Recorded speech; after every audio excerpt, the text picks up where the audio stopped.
penggerak berbagi untuk negeri, guru penggerak majukan pendidikan, guru penggerak menghambat.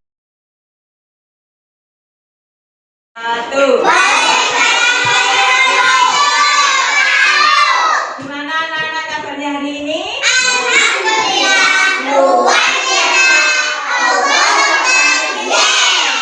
Tepuk semangat.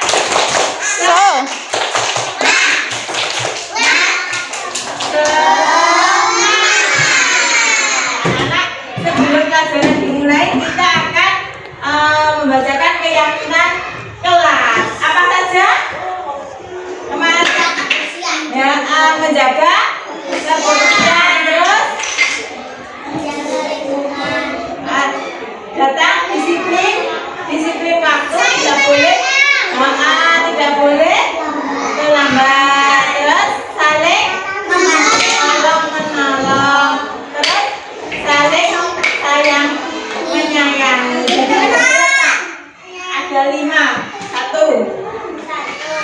Menjaga kebersihan. Nomor 2 apa? Disiplin dan tepat waktu. Nomor 3, saling menolong. Terus berkata sopan, saling menghormati. Jadi menjaga kebersihan artinya gimana? Kalau membuang sampah harus tempat sampah. Disiplin dan tepat waktu gimana? Tidak. Sekolah datang harus tepat waktu. Tidak boleh terlambat.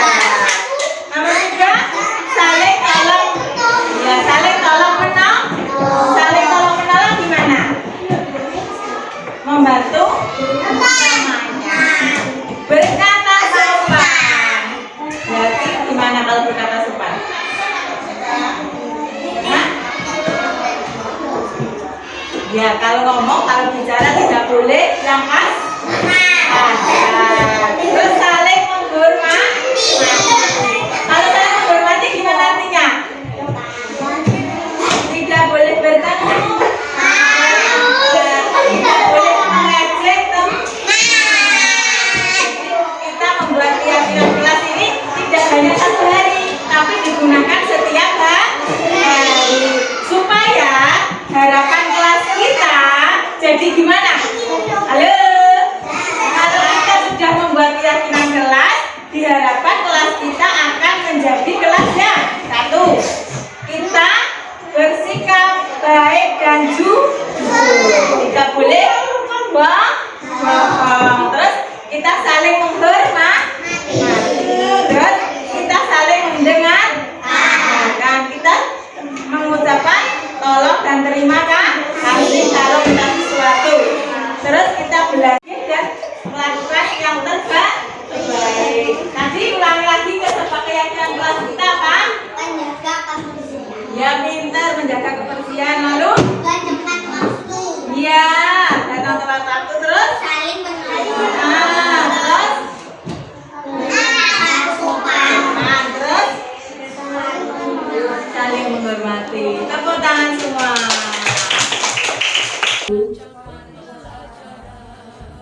Selamat siang Ibu guru dan pengurus Yayasan TK Dharmawansa Persatuan untuk Karya saya hormati.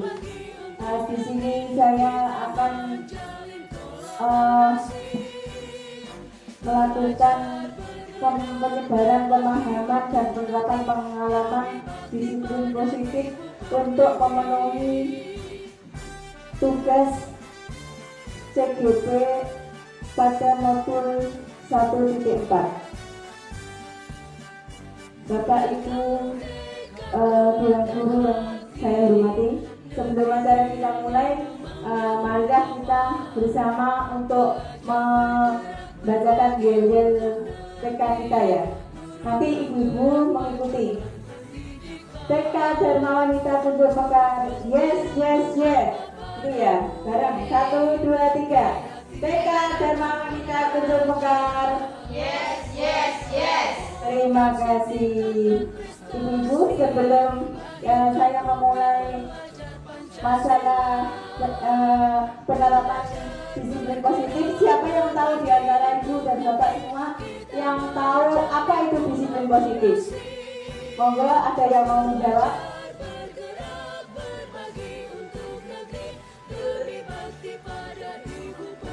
Apa yang termasuk disiplin positif? Monggo, Bun.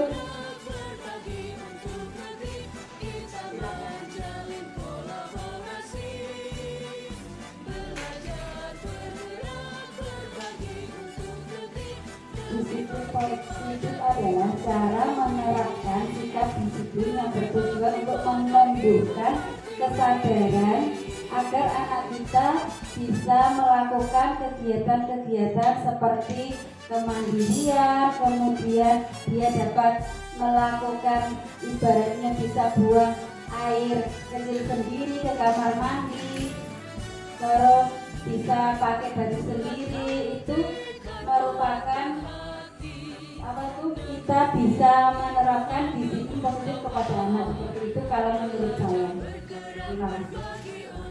Terima kasih Bu Yuli. Contohnya ada yang bisa menyebutkan contohnya sedikit apa yang termasuk disiplin positif pada anak? Tahu? Monggo betul. Contohnya saja. Ayo, Mbak.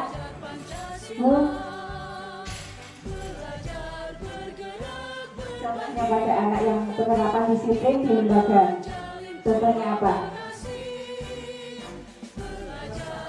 Ya, membuang sampah pada tempatnya, menaruh sandal di tempatnya, terus memakai kaos kaki dan lain-lain. Itulah termasuk contoh disiplin positif di lembaga PAUD. Ayo, lanjut.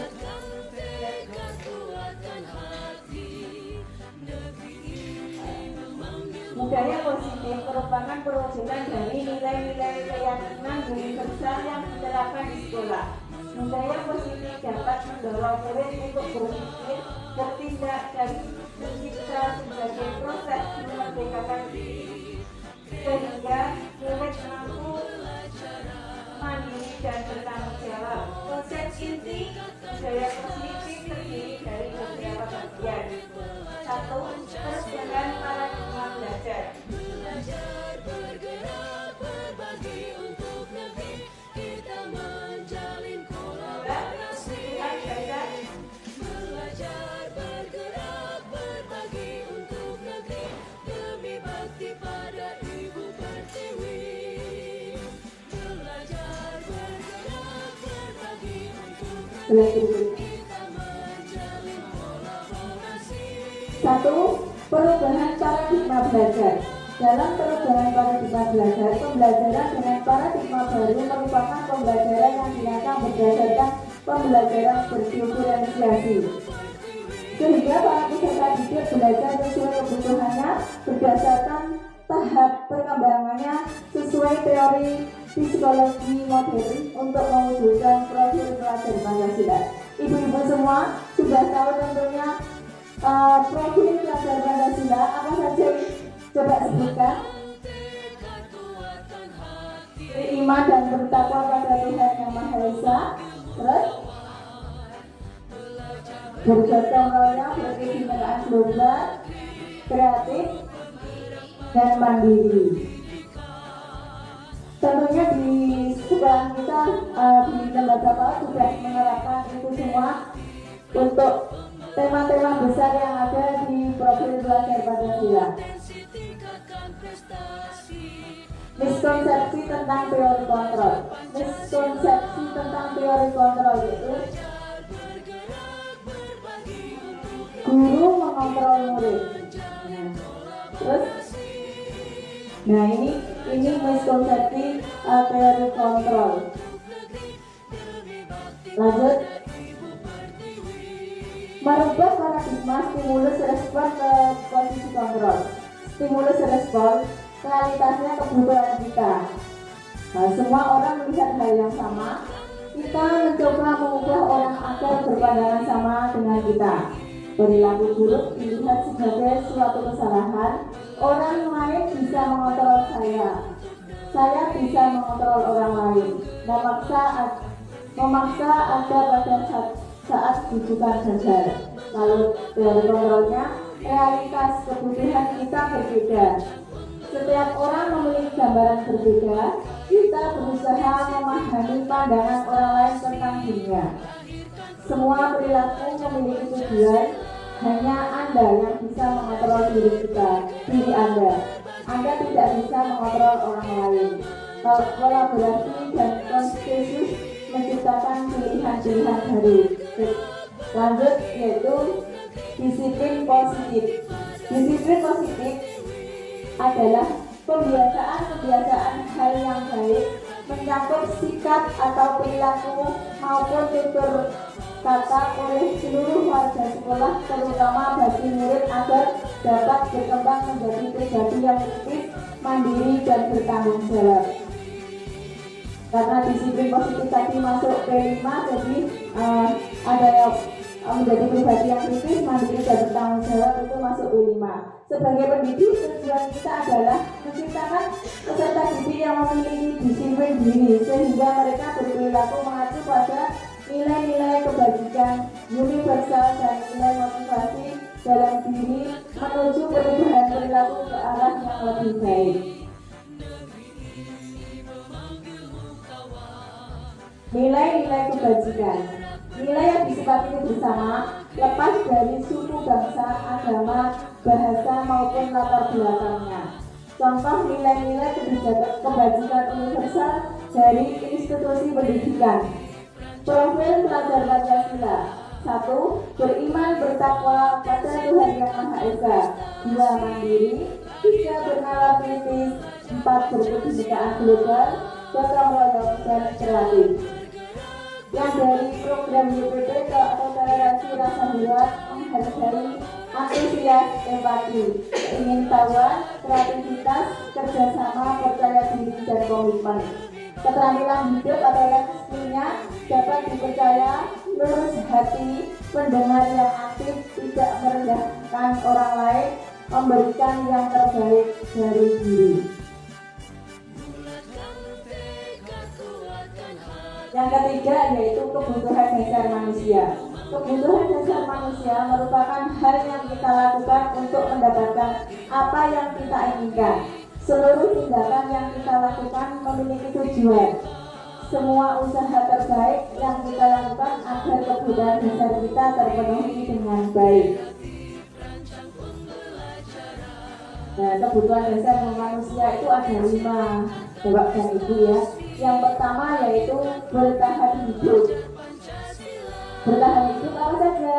Ada makanan, pakaian, tempat tinggal, keamanan, dan kesehatan.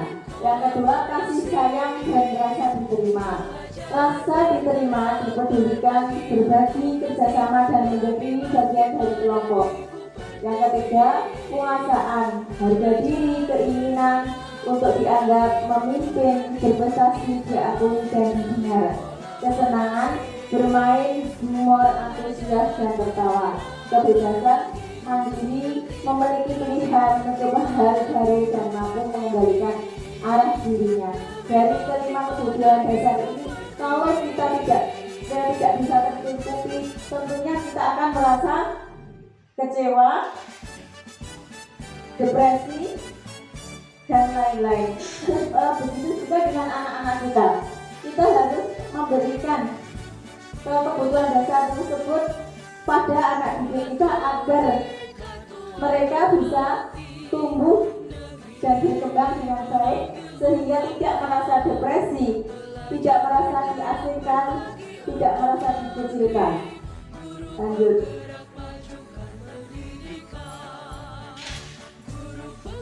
Empat yaitu motivasi perilaku manusia. Motivasi perilaku manusia ada 2. Motivasi intrinsik atau motivasi ekstrinsik. Yang dimaksud motivasi ekstrinsik yaitu untuk menghindari ketidaknyamanan hukuman untuk mendapatkan imbalan atau penghargaan dari pihak lain. Yang motivasi intrinsik dari dalam diri yaitu untuk menjadi orang yang mereka inginkan dan menghargai diri sendiri dengan nilai-nilai yang mereka punya. Contohnya pada anak-anak kita menerapkan contohnya dia melanggar suatu aturan atau datang selalu tepat waktu atau terlambat. Jika itu dia hanya tidak besoknya lagi dia masih mengulanginya lagi dan tidak ada motivasi dari dirinya untuk berubah. Kalau berubah dia hanya untuk menyenangkan gurunya atau supaya tidak dimarahi gurunya, itu termasuk motivasi intrinsik, bukan belum masuk motivasi dalam dirinya sendiri yang mempunyai keinginan untuk supaya agar tidak terlambat masuk sekolah. Lanjut.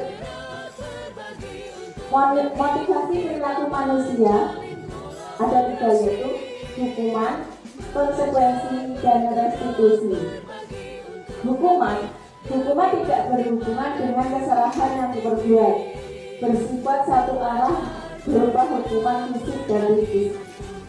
Kalau hukuman kita mungkin di TK itu kita tidak pernah melaksanakan hukuman ya Bu, karena apa? Anak-anak kita tentu kalau dihukum tidak mau sekolah lagi seperti itu. Jadi kita mungkin akan menerapkan konsekuensi atau restitusi. Kalau konsekuensi itu hukuman berhubungan dengan konsekuensi yang diperbuat, terencana, disepakati, guru sebagai monitor.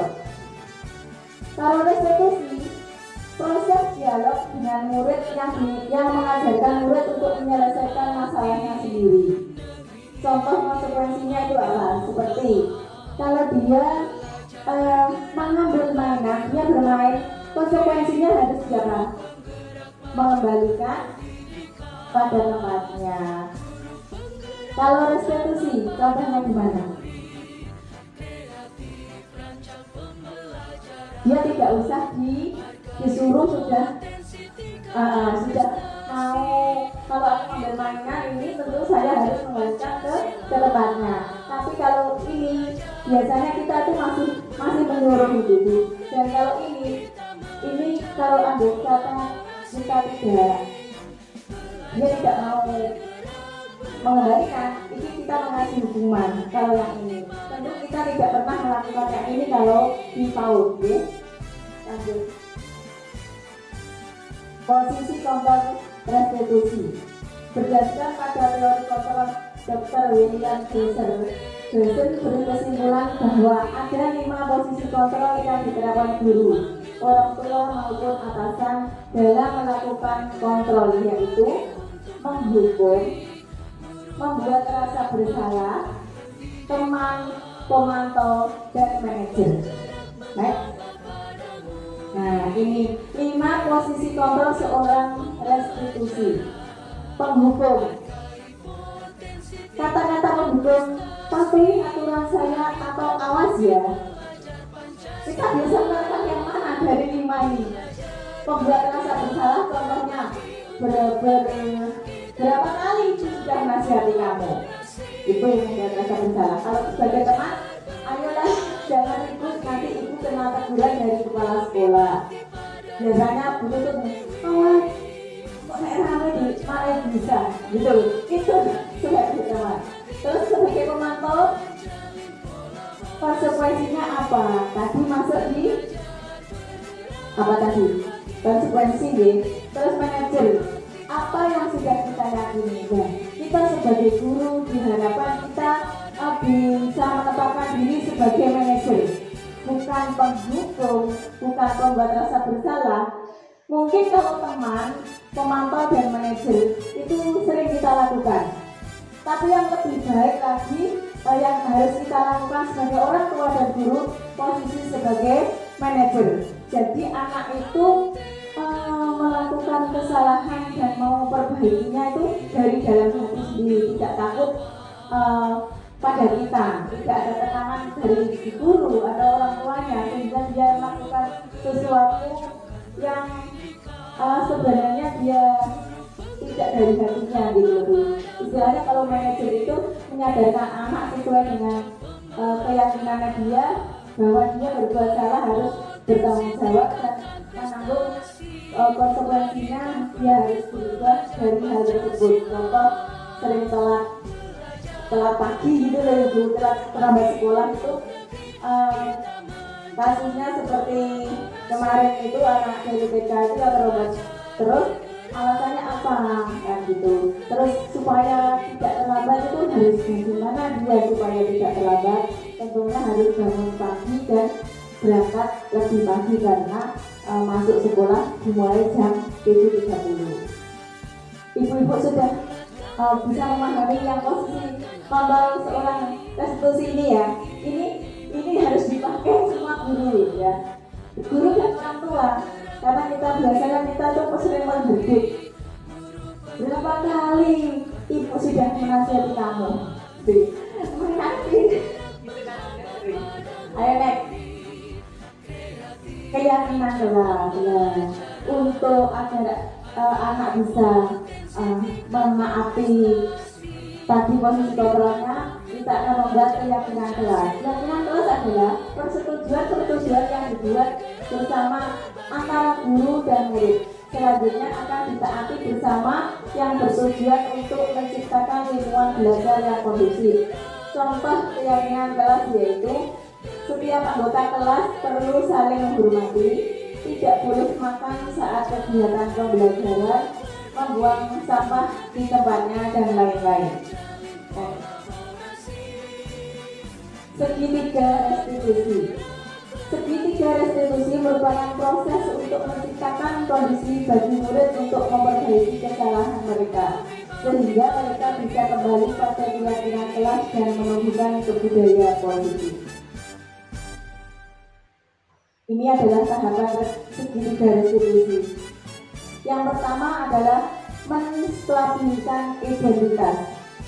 Menstabilkan identitas yaitu menciptakan kondisi yang membuat murid anak bersedia menyelesaikan masalah dan berbuat lebih baik lagi dengan berkata, semua pasti pernah berbuat salah, termasuk saya, dan bukan mengatakan kamu harus melakukan ini, kalau tidak maka kita tidak boleh mengancam, tapi kita lebih menstabilkan identitas, yaitu kita akan berkata semua orang pasti pernah berbuat salah, termasuk saya. Tentu anak itu tidak akan merasa terhukum ya, tidak akan merasa gimana ya, tertekan, ditekan atau merasa bersalah, tapi lebih pada menyeimbangkan, menstabilkan kondisi anak tersebut. Lanjut, yang kedua, tahapan segitiga restitusi selanjutnya yaitu validasi tindakan yang salah. Menurut teori kontrol, semua tindakan manusia baik dan buruk pasti memiliki maksud tujuan tertentu.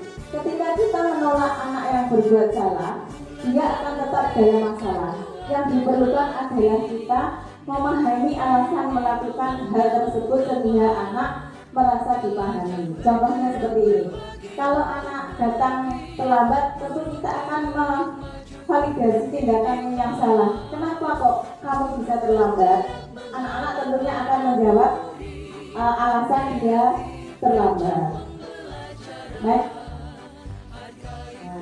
Tahapan dari segitiga restitusi selanjutnya yaitu menanyakan keyakinan. Menanyakan keyakinan di sini adalah ketika langkah 1 dan 2 sudah dilakukan, maka anak akan siap untuk berhubungan dengan nilai-nilai yang dia percaya dan berpindah menjadi orang yang diinginkan.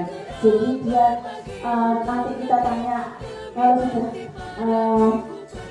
tadi kok terlambat kenapa ya, anak tersebut kan mengungkapkan alasannya. Dan kita tanya langkah selanjutnya, Ananda akan bertindak gimana setelah mengetahui bahwa Ananda selalu telat dengan alasan seperti ini. Tentu dia akan merubah, besok saya akan bangun lebih pagi, sehingga saya bisa ke sekolah lebih pagi. Seperti itu juga nanti disampaikan kepada orang tuanya. Lanjut, terima kasih. Demikian paparan pemahaman tentang budaya positif. Mungkin Ibu sudah sedikit memahami, nggih? Terima kasih. Demikianlah paparan dari saya. Kurang lebihnya saya mohon maaf. Assalamualaikum warahmatullahi wabarakatuh.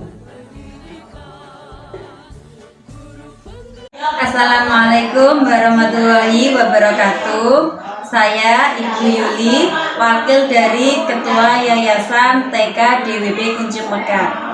Saya sangat mendukung diseminasi pemahaman disiplin positif yang dilakukan di Lembaga TK DWP Kunjung Mekar.